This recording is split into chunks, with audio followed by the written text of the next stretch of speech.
It's Super StarCraft Bros. Silver Tuesday. Hi ho, Silver! We let the sheep come into the cavalry. That'd be funny, like... Sheep and baronets. I wonder if Tolkien ever imagined, like, hobbits riding around on sheep. You know who's gonna Do make you know a how cameo in The Hobbit? Stephen Colbert is going to Yeah. make a cameo in The Hobbit. Yeah. What do you think he's going to play? Do you think he's going to be an elf? I have no idea. Well, he's not gonna be in the first movie, but he should be in the second or... So let's see. While we're waiting for these two players to warm up... do we want to introduce them while they're let's warming up? introduce them, then we're going to ponder what Stephen Colbert is going to be in Lord of the... The Hobbit. Well, in the bottom right corner of Tal'darim Altar, aka Tal'darim, we have our red Protoss ValentineXPn. Okay. And in our top right corner, we have our blue Zerg AtlasMeCH. I like that name. You know, it'd be even more fitting. If it was Terran? Yes. Doesn't matter. I really like that name. It is. I like both names, actually, in this game. Mm-hmm. And Valentine is doing his standard Corona boosting out the probes, and it looks like he's going to expand. And Valentine droning up and getting a very early extractor, so we might see some very, very, very fast speedlings. Well, since it is quite a large map, you could try to get that speed up first to either get a quick scout out or try to get some early good aggression in. Maybe some early roaches, we'll find out. And while these two players get their warm up on, do their stretching and their calisthenics, so they make sure they don't pull a finger or anything during the game. Stephen Colbert, The Hobbit. Let's see. So the first movie, I think, takes them to the Misty Mountains. One of the other two do. What? What happens in the other two? I think the other one will take them from the Misty Mountains to Lake Town, and I think the last one will probably be them at Lone Mountain and the war that ensues between the 5 different races. I'm just looking forward to Smog. Me too. Actually, I'm looking forward to all of it because I love The Hobbit. Did you guys ever read The Hobbit at all, in school, outside of school, just for fun? I love The Hobbit. I've tried reading Lord of the Rings, and it is a... Will you stop staring at the Warpin? And Lord of the Rings is a much tougher read because it's a lot longer and there's a lot of traveling, and Tolkien literally wrote about all the traveling, which is kind of weird. So if you've read The Hobbit, leave a comment down below. And, did you like it? What was your favorite part? Are you excited for the movie? And Valentine really not going for that wall off. He's going more for the Swiss cheese approach. Hey. But it's okay. It's Silver Tuesday. Forge just finishing for Valentine, so we'll probably see a cannon go down in between the Forge and the Gateway. And for Atlas, very fast lair tech. So do you think he's just going to try to go to some like second tier type unit? He might be rushing. Do you think he's rushing Muta? You know,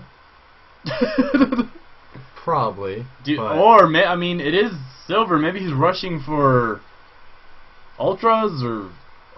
I'm interested to see what Atlas... He's rushing for something. I think he's going to rush for Corruptors. If he is going to go rushing for higher tier tech, he needs to throw down the second gas geyser. He has no queen on the way. You know what? I mean, this is bizarre. I mean, rushing to lair tech without the queen. He can't build the queen. He should have built the queen first. Yeah, but that would have delayed the lair. Okay, he's rushing to something high tech. Either it's got to be Ultras or... GG, Broodlords. Wow, this is interesting. Okay, back at Valentine's base, cannon is down. He's blocked off the rest of that wall with the gateway. So this gateway looks, this wall off looks much better. I'd like to see another pylon down there just for security reasons. And standard build out of Valentine. I know Valentine's getting a lot of scouting information. I wonder what he's thinking. What's this guy doing? Why is there no queen? I mean, there goes the second extractor. I mean, what am I going to do later? There's the queen. What? Shut up. There's the queen on the way. We have the infestation pit. It's a good build. I just want to know what it's doing. Well, we'll have to debate how good it is by the end of this game. Well, there comes the hive tech. So we're either going to be seeing, of course, either... He's going Broodlords. We're either going to see Broodlords or Cracklings. Well, you got to get the upgrades for it. Cracklings aren't as powerful unless you have 3/3. Not if there's no units to fight against it. Yeah, I guess. So it does look like from now that AtlasMeCH is going to go Broodlords. He has that Spire down. He has the hive tech on the way too, and he's getting both Vespene gas geysers at his natural. This is going to be very interesting play. He might, if he times it correctly, he might be able to have his first Overlord out maybe around the 9-10 minute mark. No, it's got to be 10-minute mark because that Greater Spire takes forever. You mean the first Broodlord? Broodlord, I'm sorry, what did I say? Overlord. Same thing. Yeah, it's He's first gonna, Overlord. He's really going to need some more Overlords too because those things take a lot of supply. You know what else he's really going to need a lot of? Valentine decides to do a complete wall off. I guess does he know he's getting all air? No. Okay, he's chrono boosting out 2 sentries. I mean, he knows that the infestation pit went down. He knows that the lair tech's already there. I think since he just did see the infestation pit coming, there's the Greater Spire. I think he expects like infestors to be on the field. Yeah, at this point, I mean, if Valentine can get that observer over to AtlasMeCH's base, see that the Greater Spire's on the way, and he chucks down a bunch of cannons and a starport and starts pumping out Phoenix, he could win. You know, even if he just gets a lot of stalkers, commits to the stalkers, gets blink, 2 detectors passing in the night. We do have a Warp Prism coming out of that robo from Valentine. I like this move. But will it get out before this detector doesn't spot it? Yeah, it looks like the Overseer is heading back to try and help get rid of this pesky Observer. Is the Observer going to see the Greater Spire? It's almost there. He does. He sees the Greater Spire. He sees everything. He knows that Corruptors are just about to pop out, so when they reveal themselves, he's going to know absolutely that he is going for an incredibly fast Broodlord play. Like, that Observer went really fast. No. Great timing on that Observer from Valentine. He has 6 gateways on the way. I wonder if he's going to try and go straight Stalker. Unless you have Blink, it's not really effective. You know, if he is going to go straight Stalker, he really needs to get a Twilight Council out now. I mean, he has the resources to do it. There come the first Broodlords. They're going to finish a little after probably the 10:30 mark. Overseer is popping out everywhere. He might be expecting AtlasMeCH might be expecting some type of DT play. Maybe. I mean, I have no idea.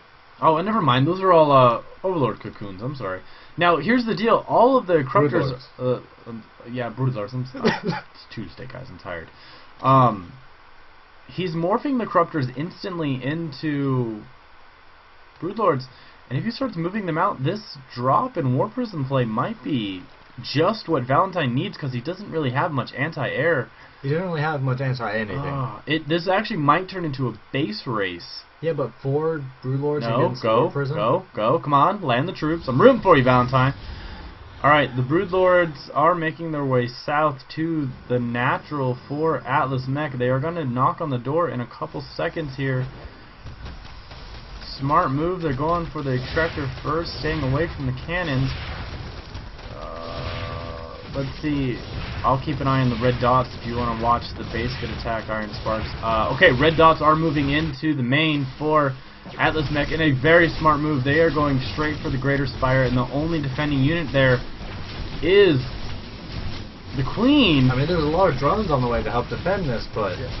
Drones are pulled now to deal with this. The Greater Spire is down, but at the main base, does Valentine have anything to answer this attack? He is warping in Stalkers, but once his own buildings are out of the way, if he'll get enough Stalkers to be able to defend this, and he can just walk under and kill him. This Immortal pops out. The Immortal was not the best idea, but if he gets these Stalkers into the option places, he snipes these Broodlords just like he's doing right now. This Corruptor's sitting here doing nothing. Yeah, let's see. He's gotten rid of 2 Overlords. The sentries are gonna, Sentry and a Stalker are gonna take out the infestation pit, and the Zealots have moved down, and they're just annihilating drones. And these Broodlords are gone. I mean, the only thing better Valentine could have done right here is gotten Blink to get right under him, take him out. Yeah, but I mean, right now, I mean, he stayed on top of his macro. He's warping in more Zealots, I assume, up to the base. He's taken out this higher tier tech from AtlasMeCH, and now Atlas is going to cry. Yes, it's imbalanced because you rushed a tier 3 unit that has. I mean, the thing is the Broodlords are so devastating in the late game because they usually have a huge ground army to support them. Okay. If there's nothing to defend the Broodlords, they die. I mean, that's just it. And I mean, Valentine's War Prism play, he did excellent defense at the base. I'm actually surprised that Valentine is in the silver cast, but hey, great play. And I mean, Valentine's throwing it out too. That a lot of the higher tier players are Zerg, and a lot of the guys winning the major tournaments nowadays are Zerg. And I mean, if you can micro and stay on top of your macro, Zerg is the race for you. the thing I have to say about this, if Atlas had gotten these Broodlords in late game when they're commonly seen because they're a late game unit, and he had combination with the Infestors, with the Lings, with the Roaches, with any of that, he would have won. If he had hands down. Roaches, Infestors, and these early Broodlords, if he had waited a little bit before he attacked, he would have won. I mean, 4 Broodlords aren't going to win you a game. Yeah. Just to educate you on your business deception philosophy, it's called money. Yes, pros are winning because...